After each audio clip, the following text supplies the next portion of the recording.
My guys, how's your Saturday going today?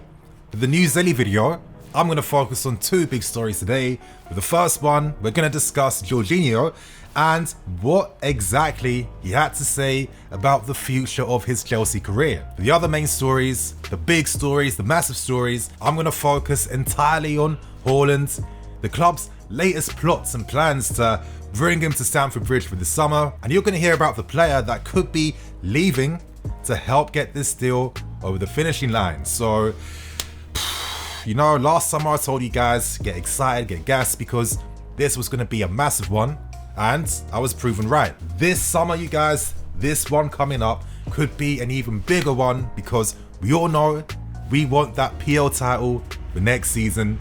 Daddy Roma needs back. He's looking to bankroll his ambitions, bankroll the club to achieve those targets, and honestly, it's one of the most exciting times to be a Chelsea fan at this point in time. So I hope you guys enjoy. Remember to smash that like button. I want to be ambitious and go for 2,500 likes, so I hope you guys can run that for me. And without wasting no more time, let's get the first story out of the way first and discuss what Jorginho had to say. Now, we know the reports, you guys. We've heard Jorginho's agent, Jao Santos, come out to speak on behalf of his client and speak on behalf of Jorginho's ambitions to return back to Napoli. Recently, Jorginho was interviewed by Canale 21, and what he said kind of confirms how a lot of us are feeling right now, and it seems like he is destined to leave us this season. So I'm going to read out exactly what Jorginho had to say. As Jorginho said, there are no words to describe how much I miss Naples. Who wouldn't miss Naples? It's so cold in London, they don't even know what the sun is. I really hope they can get into the Champions League. We're all supporting them here. Of course, they can do it. So instantly, the translation basically is, Jorginho is hoping that not only Sarri goes back to Napoli, which he seems destined to return back to them, but of course, if they can get UCL football, that's going to entice them even more to make a move back to Naples. It seems like he's destined for it. I think him and his agent understand that, you know, they have had some difficulties in the recent seasons.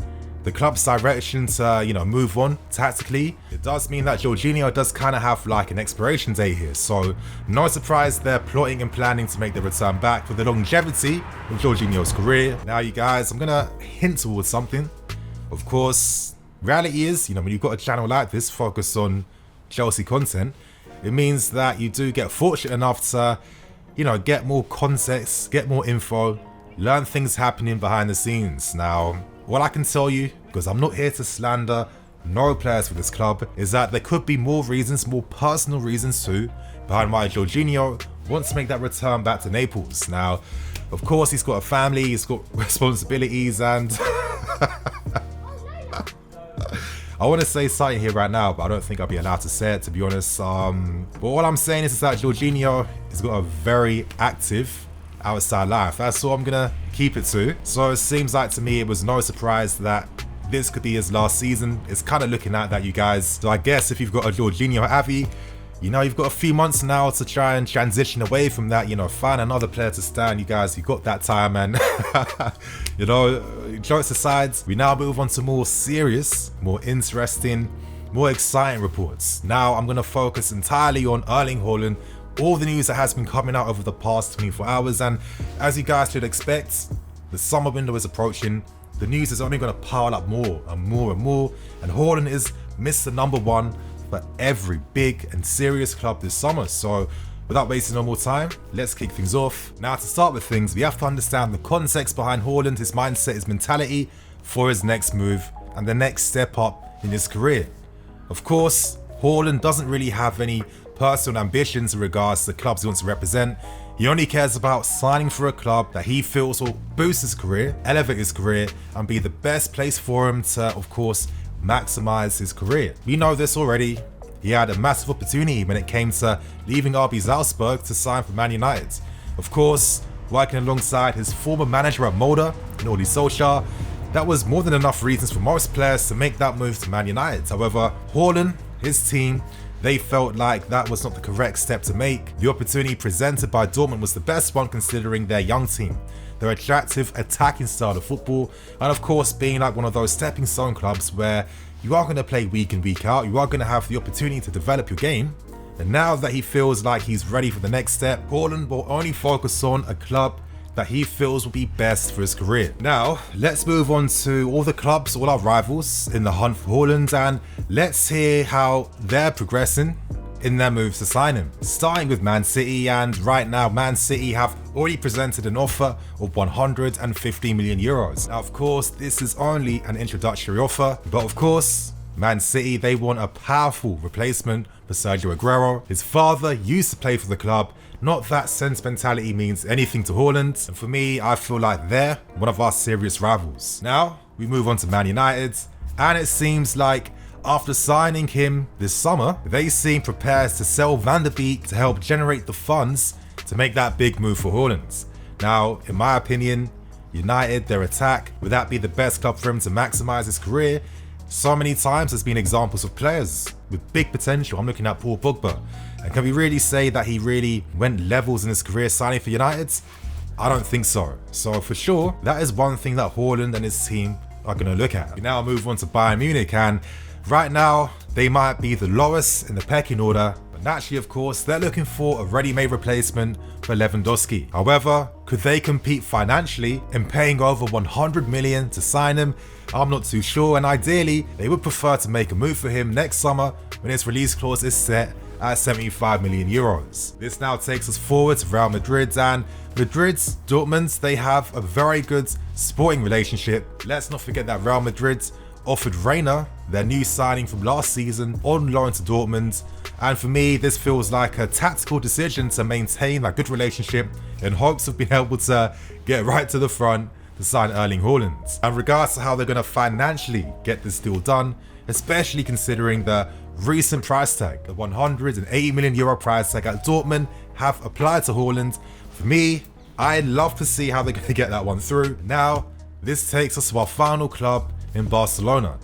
Barcelona, as we all know, have their new president in Laporta returning back to the club, and with his return, of course, he wants to symbolize a new Barcelona. He wants to put the fear back into the European rivals. He wants to make a big statement, and he feels like Haaland is the perfect signing to make to try and get Barcelona back to the top. Now, right now, Barca really are debt FC. They owe 1.1 billion euros, and of course, the European Court of Commission have, of course, sanctioned them as well due to some little nefarious dealings from back in the day. So for me, again, I'd love to see how they're going to fund this move.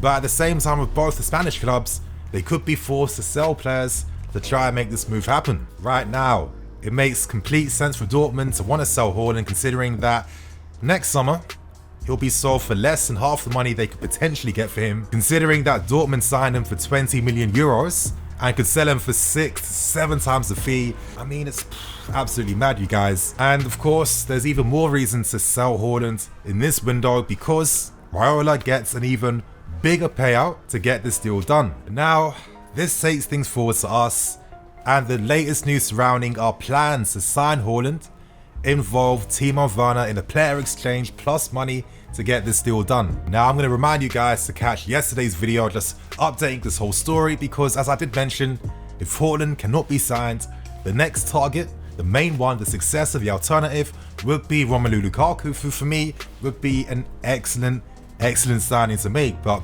getting back to the story, the report states that Roman is feeling re-energized even more. He feels excited by the Tuchel effect, and he wants to help Tuchel out by getting this deal for Haaland signed. Now, interestingly enough, the report states that Roman would be down to offer Werner plus money to get this deal done, and the report also states that Thomas Tuchel would be inclined to sacrifice Werner too in hopes of signing Haaland. So, of course, you guys, this would be a very ruthless decision. Werner's form this season has been mixed. However, you know, naturally it is going to be hard to acclimatise to a new league, especially considering we're playing how many different tactics throughout the season. So, you know, there's definitely a lot more to come from Timo Werner. Now, these reports came out a while back, but they seem to have come out again.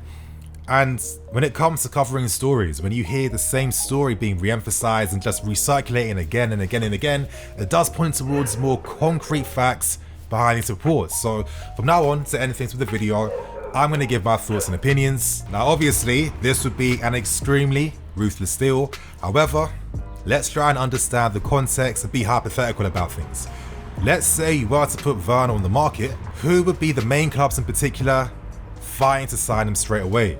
Let's keep it real. I mean, would Liverpool sign him now?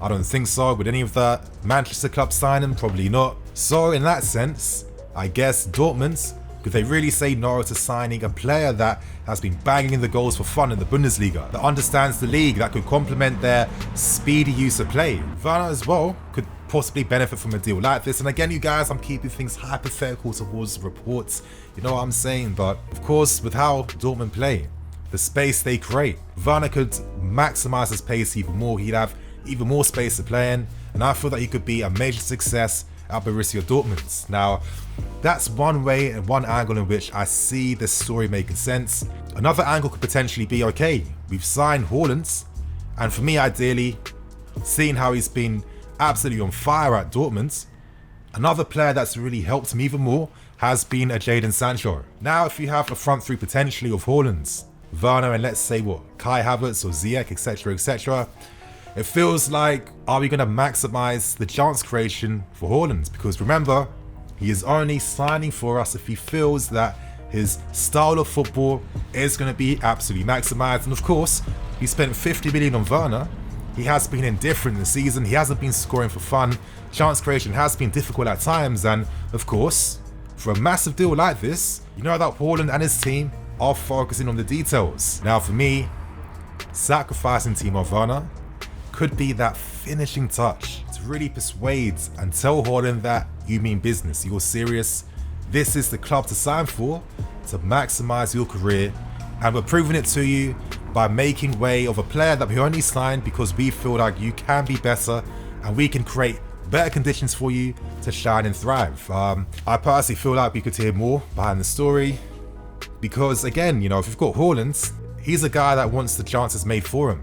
You know, this is a serious pro. You know, if he's not getting the chances for him, he's going to be mad, he's going to be angry, and I feel like this is the type of character that we need in our striker up front. In this sense, Tammy Abraham could remain, and I'd be very happy to have both Tammy and Haaland remaining here, having two top young forwards, because the reality is, I don't know you guys, Hudson-Odoi and Pulisic down the left-hand side, Kai and Ziyech down the right, Tammy and Haaland up front, it feels like that balance on paper could be the best thing. But they're my thoughts and opinions. Of course, in the comments, leave yours below. Would you sacrifice Werner to get this Haaland deal done? It's a mad one, but in my opinion, it's something I would do. So on that note, you guys, I hope you enjoyed.